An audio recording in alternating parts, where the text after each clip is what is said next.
Hello, welcome to Global Business. I am Imewori Uhyobokai. Today on the program, we shall be looking at our discuss with presidential candidates. Remember, we debuted with the ANRP presidential candidate, that's Tokpe Faswa. Today, we're looking to talk with Kingsley Chinedu Moghalu, former Deputy Governor of the Central Bank of Nigeria, who is the presidential candidate of the Young Progressives Party. What is his economic blueprint for the country? He'll be talking to us about that on the program. These are more we have on the program, so sit back, relax, and put on your thinking and voting caps, because you may just get the candidate to vote for on this program. Welcome.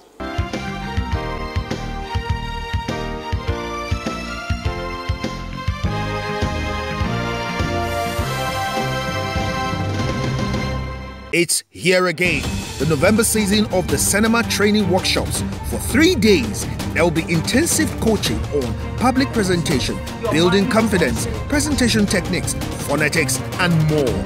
Join us on November 15 to 17, 2018 at the IBI Training Center at ADETOKUNBO ADEMOLA CRESCENT, WUSE 2, Abuja. Time is 10 a.m. each day. For more inquiries, call 070-106-12949, 081-044-24240. Only 20,000 Naira is cost fee. Seize this advantage, as this is the last training for the Cinema Workshops 2018. So welcome to Talking Point. Last time on Global Business, we brought you the presidential candidate of the ANRP, that's Tokpe Faswa, and he looked at his economic policy. Today, we have the presidential candidate of the Young Progressive Party, that's Professor Kingsley Moghalu. Of course, those of you who know, Professor Kingsley Moghalu was the former Deputy Governor of the Central Bank of Nigeria. He has towering achievements of working with the United Nations and working in the United States too, many places in the United States. Financial consultant, and even an academic. Well, today we're talking with him because he is a presidential candidate, and we're looking at his economic blueprint for Nigeria as a candidate. Professor, welcome again to Talking Point. Thank you. Now, what would you do to the economy? Because the economy is wide. I mean, you know that, like you say, economy is in a mess. So, what would you do? One of the major advantages of a Kingsley Moghalu presidency for Nigeria and for the ordinary average Nigerian will be that for the first time you will have a president who understands the philosophy and the management of national economies and a practical experience in doing so. I was Deputy Governor of the Central Bank of Nigeria from 2009 to 2014. I have been a professor of international business and economic policy at one of the most prestigious universities in the United States. I have worked for the United Nations for 17 years. I understand what we need to do to fix our economy. You have such towering achievements, and you've talked about fixing the economy. So how would you fix the economy? What would be your focus? There's too much poverty in Nigeria. So how do we wage war against poverty? Wow. How do we wage a successful war against poverty? The way you wage a successful war against poverty is by tackling the factors that create poverty. Those factors include unemployment, an unproductive workforce, low wages, lack of skills in the labor force, and absence of capital for new businesses. Now, beyond this, there's the philosophical approach to economic management. Nigeria is a capitalist economy, but we have not figured out how to run a successful capitalist economy. So what we have is you have a few people making a lot of money and a lot of people getting poorer and poorer. This is wrong, and I'm going to fix this as president. How? You see, the secret to a successful capitalist economy lies in 3 factors being present. Those factors are property rights, number one, innovation, number two, and capital, number three. You can't have capitalism without capital. Property rights. Property rights in Nigeria are not, they don't exist to the extent they should. Let's start with land. The state, by the Nigerian Constitution, owns all the land. This is a fundamental contradiction of capitalist economics. Do you see what I'm saying? Because the state owning all the land limits access to a very important factor of economic production. And land is one of those factors, land, labor, capital. So we will move for the abolition of the Land Use Act through a constitutional amendment so that individuals can own land in perpetuity and there's no limitation on what they can do with the land. This way you abolish the bureaucracy of certificates of occupancy, CFO, which is a whole industry in itself. And it's something that creates a lot of log jams in smooth functioning of economic transactions. You see what I'm saying? So that's number one. Number two, and property, of course, by the way, includes intellectual property, not just land. The products of our mind are very important property. How protected are the intellectual property rights of Nigerians? You write a book, you're going on the street, you're seeing copies of that same book pirated, produced horribly, but being sold very cheaply. That means that intellectual property rights are not enforced in our country. The musicians, the entertainers, the creative industry in this country is suffering a lot from this. Bootlegging, piracy, all that. We have to have a very tight intellectual property protection regime. This brings us to the second requirement for successful capitalism, which is innovation. Innovation comes from the intellectual property as well. You know, people have ideas about how to invent new things that can solve problems for society or for the individuals. You know, they do new things. I want an economic, an innovation-driven economy in this country, because it is an economy that is driven by new ideas that is the economy that is sustainable in the 21st century. So what we will do is that we will encourage inventors and innovators. The government will have policies that can help them take their inventions to the market. Those things are mass-produced and pipelined into the market. That's what creates wealth. The middleman, the inventor himself or herself, the retailer, the wholesaler, everybody's making money from some new idea, whether it's an app, do you understand what I'm saying? Or whether it's a machine of some sort, or whether it's just something, whatever it is. But so long as it's solving a problem or meeting a need, it has commercial and economic value. Innovation is the secret of the success of the Western world and the rise of Asia, especially Japan and China today. So why should we think that we can become an economically prosperous country if we continue to ignore science and technology? That's the basis of everything. So my government is going to be a government that is based on technology and focuses a lot of importance. And we have lots of talents in our country in technology and innovation. But because we don't have an enabling environment of government policy, we have a Ministry of Science and Technology. We spend a lot of our money on various institutes, but we don't see their practical effect in our daily lives. Why are those things not part of the market? Why are they not, you know, popularized? That's what I will change. The third thing is capital. We will introduce capital into this economy so that people do not rely too much on bank loans that they cannot even get access to. When they get access, they pay 30% interest rate, but they can't even get access because they don't have the kind of collateral they need. That's why I propose to set up a 1 trillion naira venture capital fund. A venture capital fund is a fund that finances, you know, new businesses, small-scale enterprises, but new ventures. You see what I'm saying? And that is called equity capital. So the venture capital fund will be a part owner of the business it is giving you capital to establish. Maybe they will own 30% or 40%. But you would have started a new business without one kobo from your pocket. all you had was a bright business idea that you were able to convince the venture capital fund managers is a marketable idea.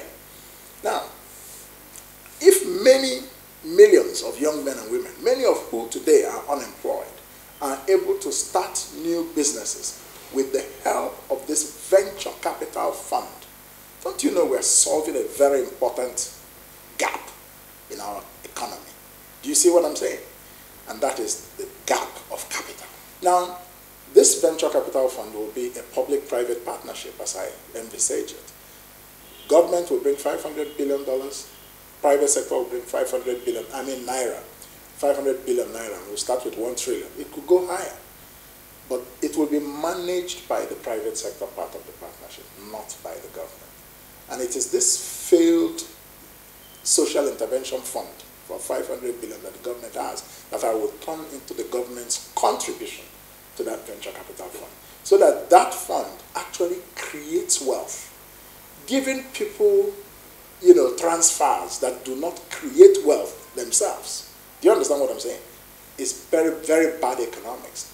Now, one of the things that we'll do is that we're going to set up, skills training centers in each of the 774 local government areas to train young men graduating from secondary school or from universities in practical skills like welding, like information technology skills, all kinds of skills, and so that people are actually prepared to, lead a productive economic life without waiting for somebody to come and give them a job. They are in better position to get a job in the factories because with their skills, they can help those factories increase the productivity of their labor. But they can also create jobs for themselves by employing themselves.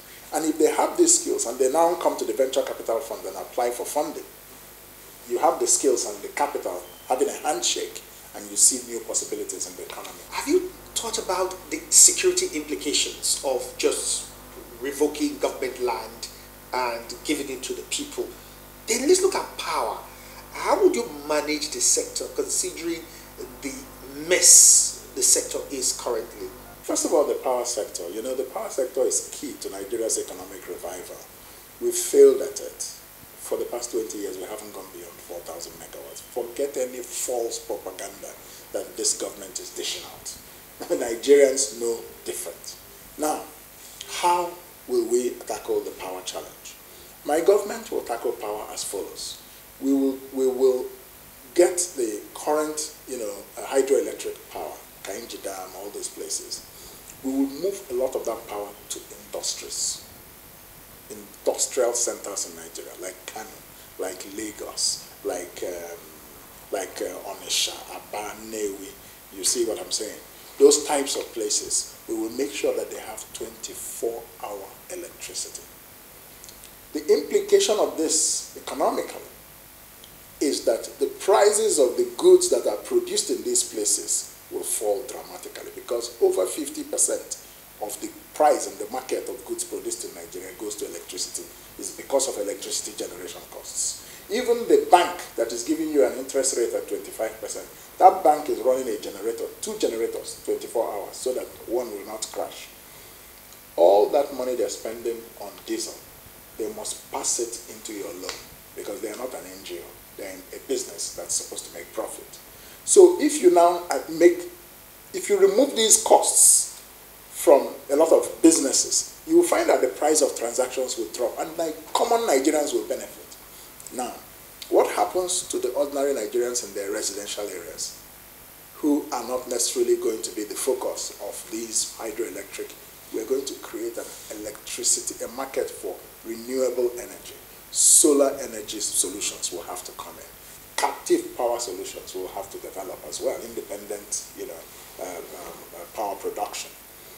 We will also look at the whole question of natural gas. There are electric power possibilities for natural gas. The problem is that the tariff structure, a lot of Nigerians will not be able to carry the economic price of turning most of the natural gas that we are trying to export into electricity. What do? We can subsidize that. That's better than subsidizing imported petroleum products. support industrial production with 24-hour electricity supply, create a parallel new market of solar energy and other types of energy, and those things are bound in Nigeria. Wind, sun, do you understand? And solar energy is getting cheaper and cheaper now around the world. It used to be very expensive, but the prices are dropping. So we have to create an area and then a market for renewable energy. We haven't done that in this country, and it will solve a lot of our problems. So that's my approach to power. Let's take a look at the legislature-executive relationship. You know that with these your lofty programs, laudable programs they may be, they have to have buy-in of the legislature. And over the years, we have had programs being slowed down because you are just the executive. But because the legislators do not have good relationship with the executive, they have frosty relationship. Take example, the Petroleum Industry Bill, which has taken 17 years for it to be passed. In fact, it's still the back and forth. We're going to the 18th year now, we're still having the back and forth. It was first the PIB broken down to 4 laws. Now we have just even 1 to be passed. It's still a problem. So how do you want to manage that relationship to achieve all these your lofty programs? That's where leadership comes in. A lot of the reason for the frosty relationship between the legislature and the executive is that people don't understand that power is for the service of the people. They focus on their own authority for the sake of that power itself. So I will call the leaders of the National Assembly and say, sit them down and say, look, we have a common interest, and that is to make life better for our people. We will all take the credit if we do a good job. Here's the reason why we need this law or that law, and try and get agreement. Leadership can bring people to the table and create agreement. But the current leadership we have in Nigeria is a very disengaged, distant and aloof type of leadership that doesn't really engage with the people or the legislators. It doesn't work like that. We must create that spirit of partnership between the President and the National Assembly. Now, the National Assembly knows that it will also get credit if it does a good job. And if it doesn't, we need to encourage a culture where the people who elect them begin to hold them far more accountable. And my government will bring up this question of the office of the citizen and the demands they must place on us, me, the President, and the National Assembly to deliver results to the people of Nigeria. We need that pressure as leaders to be able to perform constantly, knowing that the citizens are watching and they will scream if we don't do the right thing. But the politicians you have today, the old recycled political class, they hold the people of Nigeria in contempt. And some of them will come back to the National Assembly. Some of them may become leaders in the National Assembly. Yes, that's because a lot of our people are still not courageous enough or educated enough to understand that their best interest is in sending these types of orangutans into retirement. They don't yet, so we're educating the people. That's why people like me are running for president. We need a generational shift in leadership to a competent, younger, and experienced president, such as myself. That's the reason I'm running. And we're educating our people across the country on these things. Going into the grassroots, it's not an easy job. It's the politicians who have made them poor will come back to use their poverty against them by making them sell their vote for 2,500 naira. Sell your destiny for another 4-year cycle.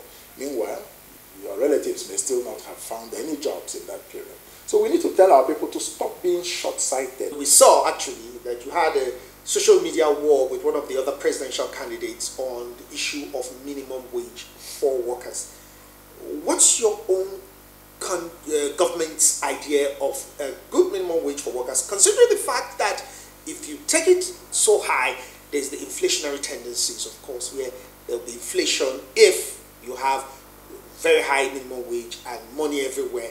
So how do you want to strike a balance between having a reasonable minimum wage and having an economy that is not so, does not have so much inflation?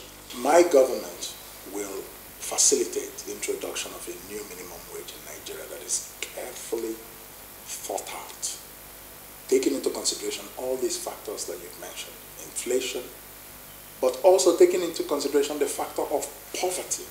The 18,000 naira minimum wage at the current exchange rate comes to less than $1.70 a day, and that is below the $1.90 that is the threshold for extreme poverty. why should we continue to pay our citizens a poverty wage? The reason that the state governments cannot meet up is that many of our governments are profligate. They're stealing a lot of government funds. Another reason is because we have a public service that is over-bloated, and our leaders don't have the political will to rationalize the civil service and make it more productive. They don't. So they just keep struggling, and so you just keep having this endless cycle of non-performance by the government, poverty amongst the citizens, and politicians looting and getting wealthier and wealthier. So we are coming with a very different approach to this. We will have to increase the poverty wage, but we will have to do it bearing in mind that we must find the savings from somewhere else. Some of those savings can be found from the abolition of the petroleum subsidy, which we will save between 500 billion to 1 trillion naira a year easily. I'm going to have a moratorium on foreign borrowing once if I'm elected president. We will not continue to borrow in the reckless and irresponsible manner that this government is really mortgaging the future of future generations of Nigerians. The foreign debt has gone from $10 billion to $23 billion in just 3 years. We must not subject the minimum wage to the politics of populism. Somebody coming to promise you a minimum wage of 100,000 naira a month, it's a joke. It's not sustainable with Nigeria's economy. Do you see what I'm saying? And the inflationary impact will be terrible. And who will that inflation hurt the most? The poor. Because it will now take away the value. It will eat up the value of that 100,000 naira you've given them. When you now have inflationary effects of too much money being pumped into the system, it's being spent on things that are not productive, just salaries, people just having a good life. We had that with the Udoji Award in the early 70s. It created massive inflationary pressures in this country. This government is making the masses suffer even more, and they have no solutions to that suffering. So I will come at the matter of the minimum wage from the responsible perspective of someone who has been at the commanding heights of the economy and understands that our people are poor and should not remain poor, but that we must manage how we assist our people so that it doesn't boomerang against them by giving them false promises that cannot be fulfilled. So the balance is where we will be. We will increase the minimum wage. I'm watching the negotiations between the government and labor. I've heard figures of 24,000 and so on. I think the minimum wage probably should be more than that. But we have to work at other aspects of fiscal management to balance the effects of increasing the minimum wage to something like maybe 36,000 or 40,000. Are you going to help the state governments pay? The state governments are a different matter. Now, that's why constitutional restructuring is important.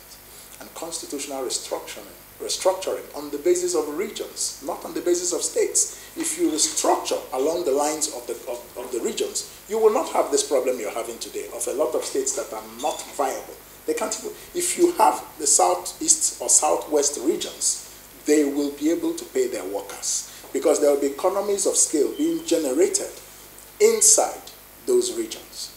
Enough states, enough room for manufacturing and trade, and enough, production to carry the economy along. So that's why we need restructuring. And you think we can't have it on the basis because of a lot of these your plans will come in probably after that restructuring.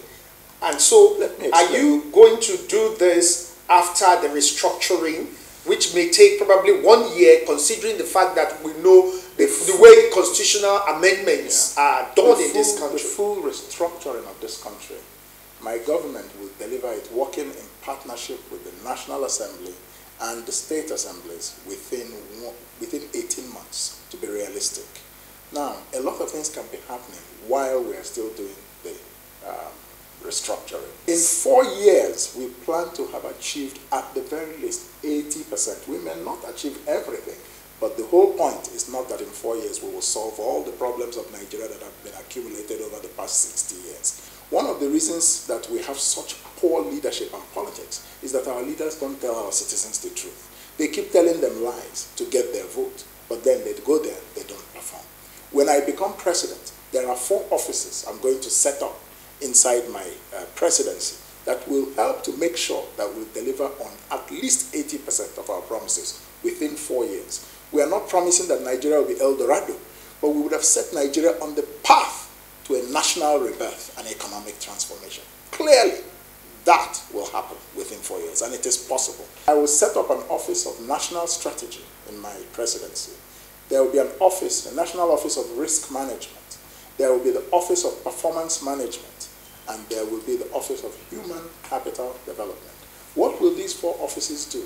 They will be the driving engine room of my presidency, and there will be no politician within a 10-mile radius of any of those 4 offices. Thank you very much, Professor Kingsley Moghalu, for coming to us on Talking Point Global Business. The program continues as we take it home.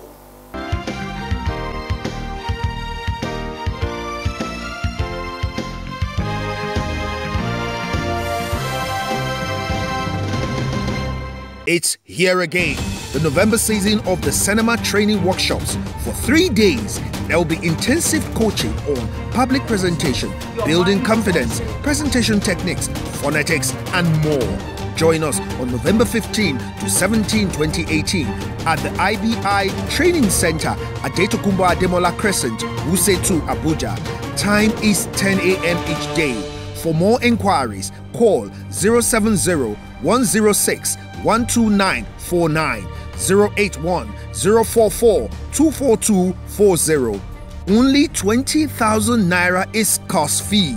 Seize this advantage, as this is the last training for the Cinema Workshops 2018. Well, you've heard the views of Kingsley Moghalu, you've heard his economic blueprint. Such a laudable program. We couldn't ask all the questions and he couldn't answer all the questions. But of course, I'm sure you have enough to make a decision. Intelligent brain. And of course, we hope that we'll have many more presidential candidates on the program. This is where we wrap it off on Global Business this Monday. I'm Imewayo Hiabakai from the nation's capital in Abuja. I say, join us next week, and remember, it's always nice doing business with you.